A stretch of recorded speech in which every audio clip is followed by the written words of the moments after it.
नमस्कार मंडळी, मी सरिता. माझ्या मिनी व्लॉगमध्ये आपले सर्वांचे स्वागत आहे. तर मी आज कुठलीही रेसिपी दाखवत नाही, फक्त मी मिनी व्लॉग दाखवते महिलांसाठी. तर दसऱ्याच्या सर्वांना खूप खूप शुभेच्छा, मनापासून शुभेच्छा.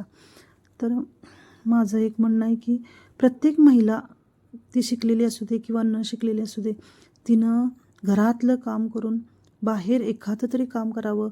शिलाईचं काम असू दे किंवा कुठलंही काम असू दे, तर आपला स्वतःचा खर्च तरी तिनं स्वतः भागवता आला पाहिजे, इतकं तरी तिनं कमवलं पाहिजे.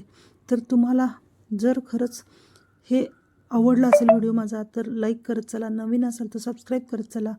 तर माझं म्हणणं तुम्हाला जर पटत असेल तर नक्की मला कमेंटमध्ये सांगा की तुम्हाला हा व्हिडिओ आवडला किंवा नाही. तर खरंच प्रत्येक महिलेनं सक्षम राहिलं पाहिजे. कुणाकडेही छोट्या छोट्या खर्चासाठी हात पसरवायला नकोत. तर माझं म्हणणं एवढंच आहे की प्रत्येक महिलेनं आपली खर्च आपणच भागवायला पाहिजेत. एवढं तरी आपण कमवलं पाहिजे, म्हणजे सर्वांनाच आनंद होईल आणि तुम्हालासुद्धा काहीतरी कमवल्याचा आनंद होईल. धन्यवाद. पुन्हा भेटू पुढच्या व्हिडिओमध्ये. Bye bye.